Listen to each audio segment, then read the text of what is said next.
जय श्री गणेश दोस्तों। हमारी आज की कहानी का नाम है निर्णय। कहानी अच्छी लगे तो प्लीज़ चैनल को सब्सक्राइब कर लीजिएगा। अब शुरू करते हैं कहानी।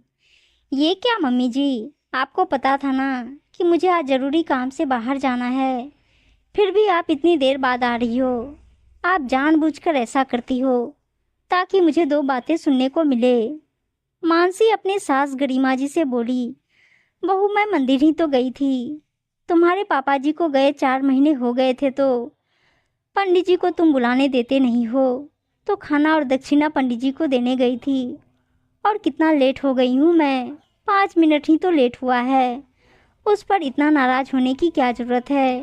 गरिमा जी ने कहा, मम्मी जी 5 मिनट भी कम नहीं होते हैं। मेरे 5 मिनट भी बड़े कीमती हैं। पर आपको भला क्या पता, हमेशा घर में ही तो रही हो, बस बैठकर फालतू के रिवाज ही बनाती रहती हो। मानसी ने चिढ़ते हुए कहा और घर के बाहर अपना पर्स लेकर निकल गई। सुनकर गरिमा जी के पैर वहीं रुक गए। उन्हें दरवाजे पर यूं खड़ी देखकर बेटा पीयूष बोला, मम्मी अब बाहर ही खड़ी रहोगी या अंदर भी आओगी? जल्दी से मेरा नाश्ता लगा दो, मुझे ऑफिस के लिए लेट हो रहा है। गरिमा जी कुछ देर तक पीयूष को यूं ही देखती रही। जब बेटे के लिए ही माँ का मान सम्मान नहीं है तो बहू से क्या उम्मीद करे। वो चुपचाप अंदर आई और रसोई में आकर पीयूष के लिए नाश्ता निकालने लगी। नाश्ता निकालते निकालते भी पीयूष ने 2-3 बार उन्हें आवाज़ लगा दी, और कितनी देर लगेगी मम्मा? कितना धीरे धीरे काम करने लगी हो आप, फिर कहती हो कि तुम लोग मेरी बात नहीं सुनते।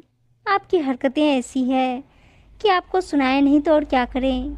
नाश्ता लेकर आते आते गरिमा जी की आंखों में आंसू आने लगे, पर पीयूष को उससे कुछ लेना देना नहीं था। उसने ना ही उनकी तरफ देखा।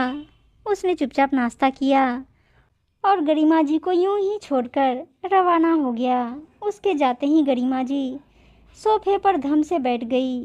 क्या स्थिति हो गई है उनकी।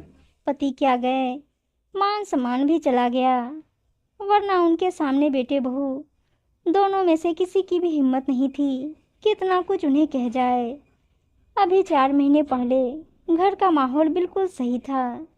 घर में पति सोमेश जी, गरिमा जी, बेटा पीयूष और बहू मानसी ही थे।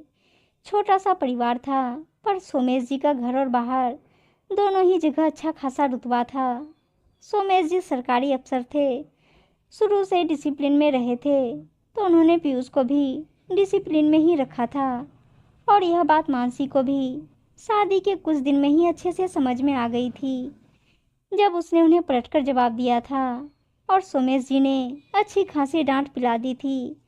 दरअसल हुआ यूं था कि शादी के कुछ दिन बाद गरिमा जी ने मानसी को कहा, बहू कल संडे है, हम अभी तक कुलदेवी के मंदिर नहीं गए हैं, तो कल तुम जल्दी तैयार हो जाना ताकि कुलदेवी के मंदिर दर्शन करके आ सकें। क्या आफत है, एक ही तो संडे मिलता है, उसमें भी कुलदेवी के मंदिर जाना है। पर इस गंवार औरत को कौन समझाए। मानसी मन ही मन सोचने लगी, फिर बोली, मम्मी जी क्या जाना जरूरी है? हाँ बेटा, कुलदेवी के मंदिर तो जाना जरूरी है, और ये तो फिर हमारे रीति रिवाज हैं। शादी के बाद एक बार नवविवाहित जोड़े को कुलदेवी के दर्शन जरूर करवाए जाते हैं, ताकि उनका विवाह सफल हो सके और वो जिंदगी भर खुश रह सके। गरिमा जी ने कहा, पर मम्मी जी मैं जॉब करती हूँ, एक ही तो संडे मिलता है मुझे, उसमें तो कम से कम आराम करने दो। बहू दर्शन करके ही तो आना है, ज़्यादा से ज़्यादा 3 घंटे लगेंगे, आने के बाद तुम आराम कर लेना, तुम्हें कौन सा काम करना है।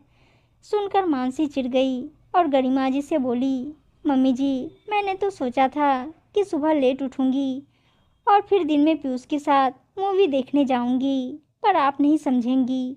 एक वर्किंग वूमन में और एक हाउसवाइफ में बहुत फ़र्क होता है। एक वर्किंग वूमन आपकी तरह फ्री नहीं होती है, मेरे पास आपकी तरह वक्त नहीं होता है। मानसी ने जिस तरीके से गरिमा जी से कहा था, ये बात सोमेश जी ने सुन ली और उन्हें ये बात बिल्कुल अच्छी नहीं लगी। तो उन्होंने मानसी से कहा, बहू ये कैसे बात कर रही हो तुम अपनी सास से? सोमेश जी की आवाज़ सुनते ही एक पल के लिए तो मानसी चुप हो गई, लेकिन फिर बोली, पापा जी क्या गलत कह रही हूँ मैं? अब मम्मी जी तो कभी खुद घर के बाहर निकली नहीं है। इन्हें क्या पता मेरी परेशानियाँ। बेटा, तुम्हारी मम्मी जी कमाने के लिए बाहर नहीं निकली है, लेकिन उनकी बदौलत तुम कमा पाती हो। एक हाउसवाइफ को कम मत समझो, उनकी भी रिस्पेक्ट होती है। सोमेश जी ने कहा, बहुत अच्छे से जानती हूँ मैं ऐसी हाउसवाइफ को दिन भर घर में बैठी रहेगी और नए नए रीति रिवाज बनाती रहेगी। मानसी ने धीरे से कहा, लेकिन ये बात सोमेश जी को सुनाई दे गई। बहुत तमीज़ से बात करो, भूलो मत तुम्हारी मम्मी भी एक हाउसवाइफ है। अगर तुम अपनी सास की इंसल्ट कर रही हो तो तुम अपनी मम्मी की भी इंसल्ट कर रही हो। क्या तुम अपनी मम्मी को भी ऐसे जवाब देती थी? इस घर में रहना है तो बड़ों को मान सम्मान देना पड़ेगा। हम तुम्हें छुट्टी करने को नहीं कह रहे हैं। तुम्हारी छुट्टी के दिन में से सिर्फ 3 घंटे तुमसे मांग रहे हैं। क्या इतना भी हक नहीं है हमारा तुम पर? तब सोमेश जी के सामने मानसी ज़्यादा कुछ कह नहीं पाई थी, लेकिन अभी 4 महीने पहले सोमेश जी की हार्ट अटैक से मृत्यु हो गई। बस उसके बाद सब कुछ बदल गया। जिन बेटे बहू की आवाज़ तक नहीं निकलती थी, अब वो तक गरिमा जी पर शेर हो चुके थे।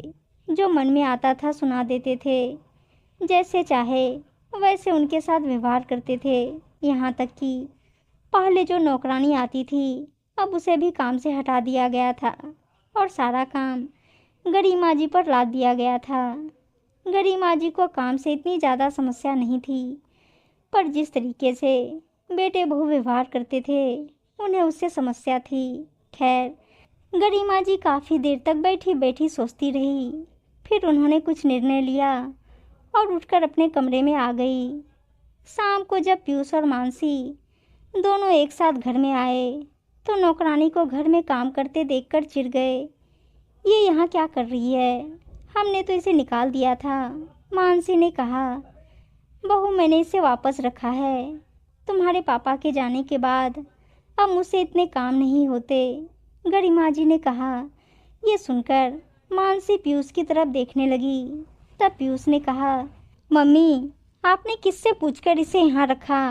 और रखा तो रखा, उसकी पगार कौन देगा? अब घर मेरा है तो इसे रखने से पहले मुझे किसी की इजाज़त की ज़रूरत नहीं है।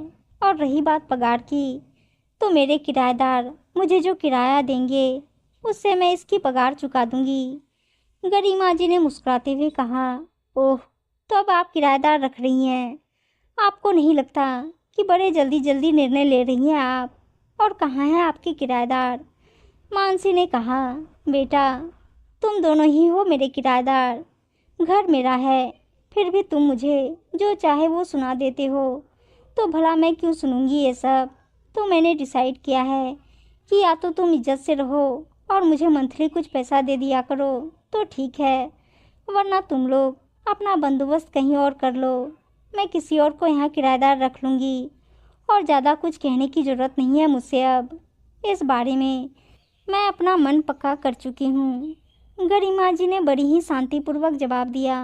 अच्छा मम्मी, आप में इतनी हिम्मत है कि हम चले जाएंगे तो आप अकेली रह लोगी? पीयूष ने कहा, बेटा, तुम्हारे पापा के बगैर भी तो रह ही रही हूँ ना, तो तुम्हारे बगैर भी रह लूँगी। तुम जाना चाहो तो बिल्कुल जा सकते हो, गरिमा जी ने कहा। आखिर गरिमा जी के कड़े रुख को देखकर दोनों ज़्यादा कुछ नहीं कर पाए। आखिर दोनों को गरिमा जी की बात को मानना ही पड़ा। अब वो लोग गरिमा जी को महीने के 10,000 रुपये देते थे और गरिमा जी को ज़्यादा कुछ कहते भी नहीं थे। आखिर जो माँ अपने बच्चों से किराया ले सकती है, इसका अब कोई भरोसा नहीं। वो प्रॉपर्टी से बेदखल भी कर सकती है, इसलिए दोनों चुप थे। उम्मीद है दोस्तों कहानी अच्छी लगी होगी, और अच्छी अच्छी कहानियाँ सुनने के लिए चैनल को सब्सक्राइब और वीडियो को लाइक शेयर ज़रूर कर दीजिएगा। धन्यवाद दोस्तों।